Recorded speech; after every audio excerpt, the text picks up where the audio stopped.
Roche just paid $750 million for an AI pathology company. Welcome to medAI Times Podcast, your daily update on medical AI.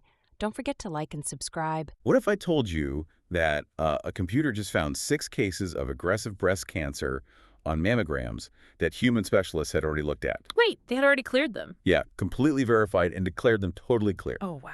Right.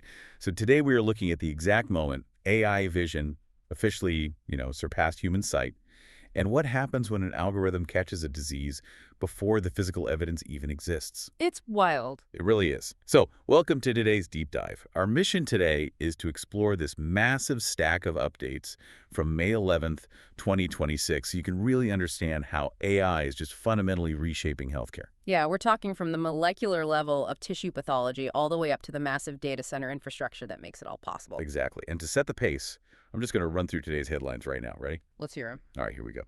Roche acquires PathAI in a 9-figure pathology AI deal. ISMRM 2026 unveils whole-body MRI and AI risk models. OpenAI publishes a healthcare AI policy blueprint. AccurKardia gets FDA clearance for next-gen ECG AI. OpenEvidence embeds in Mount Sinai Epic at a $12 billion valuation. Oracle Health Clinical AI Agent expands to 30-plus specialties. Insilico signs a $2.75 billion Lilly discovery pact. Claude Managed Agents can now dream between sessions. That was crazy. I know, right? Anthropic and SpaceX strike a 300-megawatt compute deal.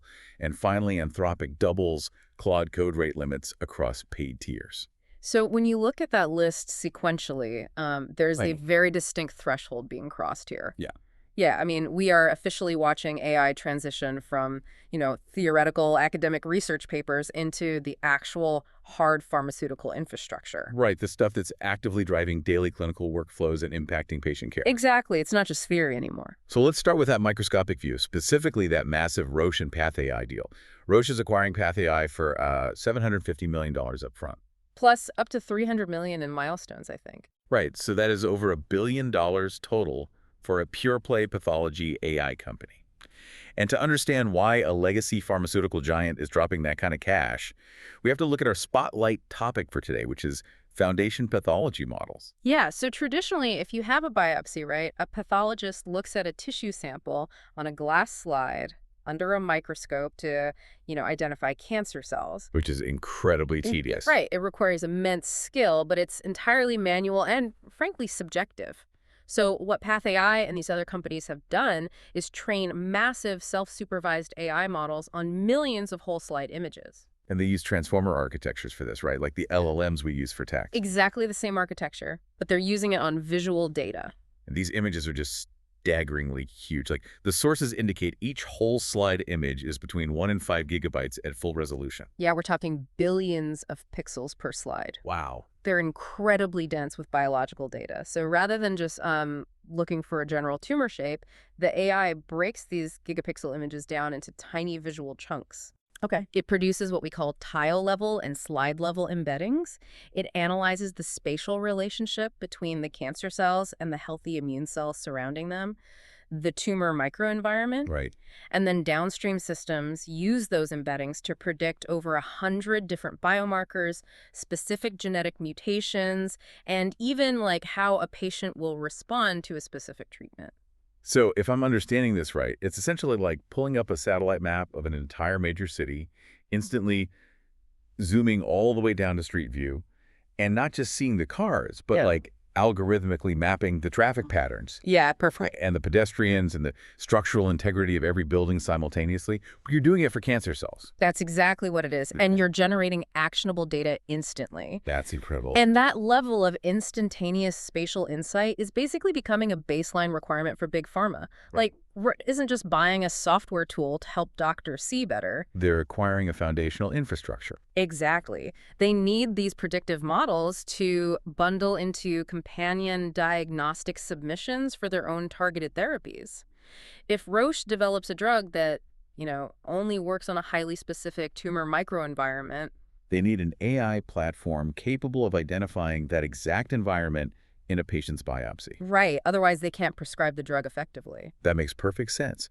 The diagnostic tool is essentially the gateway to selling the therapeutic drug. Exactly. But okay, if we zoom out from a single, gigabyte tissue slide to the macro level, like the entire human body, the diagnostic capabilities are getting even wilder. Oh, absolutely. At the ISMRM 2026 conference, which is the International Society for Magnetic Resonance in Medicine, happening in Cape Town right now, the entire paradigm of radiology seems to be shifting. Yeah, historically, if you went in for a scan, it was strictly organ by organ. Right, like my knee hurts, I get a knee MRI. Exactly. You get a brain MRI or a liver MRI to look for a specific problem.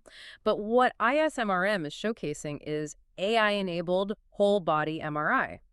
Algorithms are now capable of correlating these seemingly disconnected physiological data points. Like what?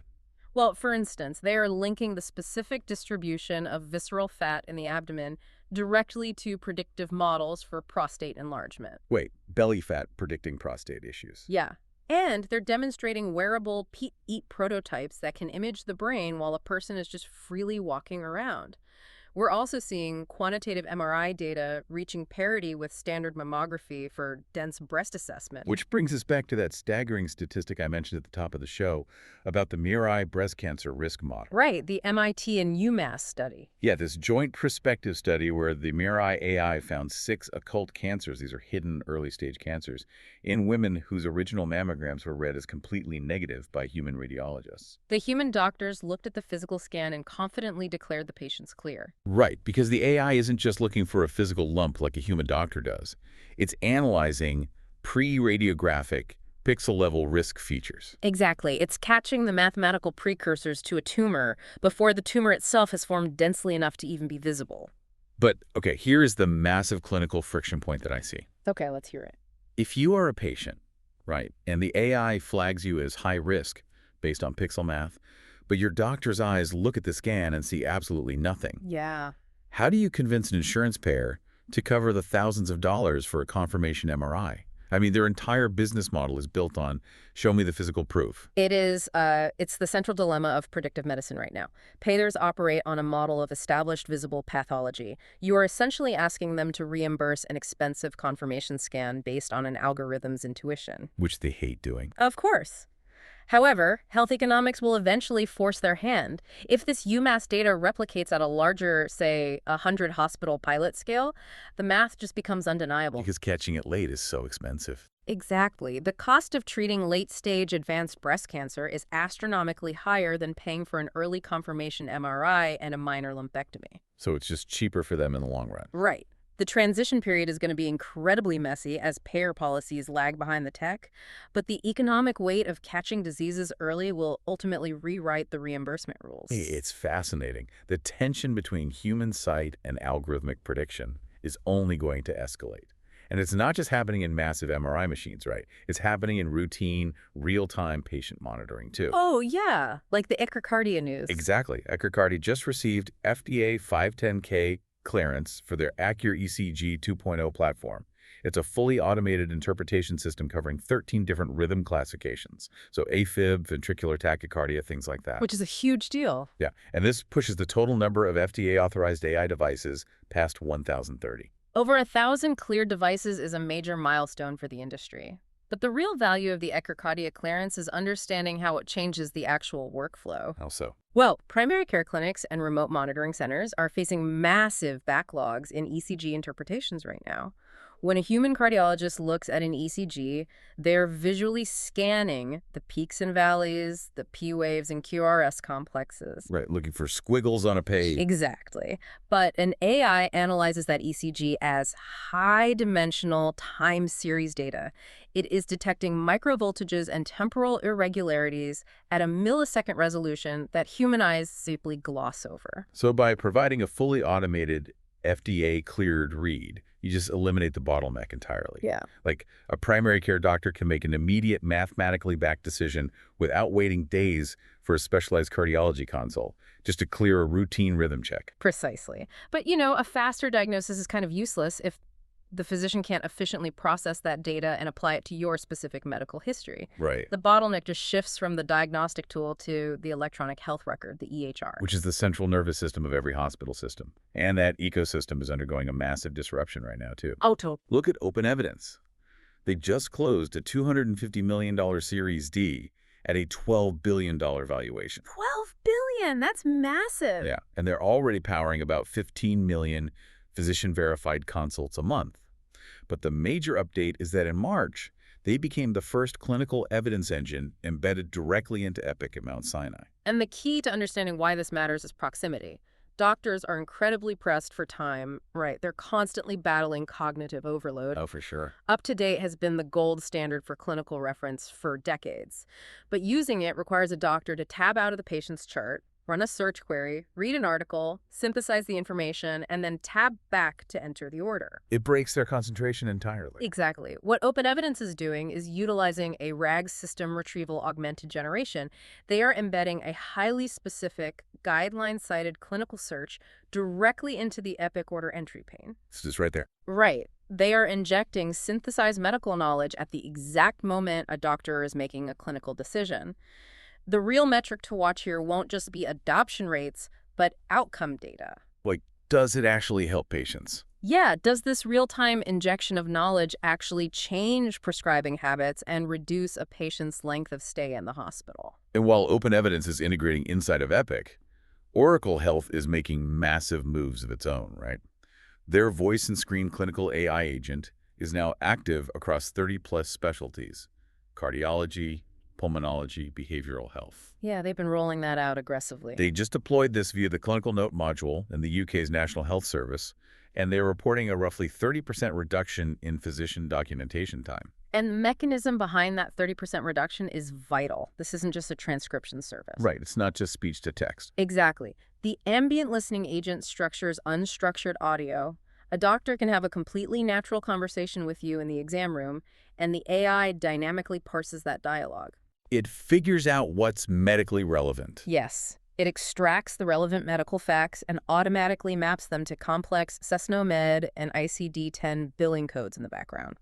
Oracle is proving they can scale this across dozens of highly distinct medical specialties and entire international health systems. Which sets up a fascinating market dynamic. We're essentially watching a highly credible second vendor race against Epic's own suite of AI agents. Oh, definitely. So let me ask you this. If we are heading toward a permanent ambient duopoly between Epic and Oracle natively owning the listening and documentation layer in the hospital, what happens to the independent AI startups trying to sell into this space? Well, it becomes incredibly difficult for an independent vendor to survive. Yeah, I'd imagine. If a hospital chief information officer already has an ambient AI agent natively built into their multi-million-dollar Epic or Oracle contract, justifying an additional subscription fee for a third-party startup is a really tough sell. They just won't do it. No. Those independent vendors will likely have to specialize deeply into highly complex niche surgical workflows that the generalized EHR agents can't handle, or just position themselves to be acquired by the duopoly. Makes sense. So if algorithms are fundamentally altering how doctors diagnose you with AI pathology and imaging and streamlining how they document your visits, they are also revolutionizing the very drugs you were prescribed. This is where things get really sci-fi. Yeah, Insilico Medicine just signed a massive $2.75 billion multi-target deal with Eli Lilly. This follows their Phase 2A readout for a drug treating idiopathic pulmonary fibrosis. The sheer size of the deal is notable, but honestly, the structure is what matters here. Lilly isn't just buying the rights to a single promising drug asset. They are paying for generative chemistry and target identification. Which, to put that in perspective for you listening, traditional drug discovery is often described as trying to find the right key for a specific lock by basically randomly rummaging through a drawer of a million pre-existing keys. Right. It takes years and it fails constantly. Exactly. Generative chemistry is entirely different. It's like using an AI to scan the atomic structure of the biological lock and then physically machining a brand new perfect key from scratch that has never existed before. That is the exact mechanism driving this deal. Big pharma companies are realizing that screening known compound libraries is sort of a dead end. It's just too slow. Way too slow. The ability to rapidly generate and validate novel molecular structures based on target physics using AI is the new baseline for survival. Lilly is paying for the platform economics here. They're buying the engine that creates the drugs, not just the drug itself. Exactly. But, with billions of dollars pouring into generative discovery and predictive diagnostics, the regulatory frameworks are really struggling to keep pace with the technology. Oh, they're way behind. Yeah. Coincident with their ChatGPT for clinicians launch, OpenAI just released a 40-plus page healthcare policy blueprint. They are urging the U.S. government to urgently update IPA privacy rules, FDA software as a medical device regulations, and reimbursement frameworks to accommodate foundation model workflows. And looking at the reporting from Stat News on this, it's really essential to analyze this impartially.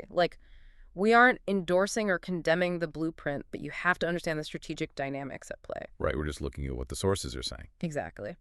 Stats Analysis notes that while OpenAI frames these proposals as, necessary modernizations for the entire industry, the document clearly exhibits self-interest. How so? Well, many of the proposed regulatory updates advocate for loosening rules in ways that would specifically benefit OpenAI's own generalized foundation products over traditional static algorithms. It is clearly setting the lobbying stage.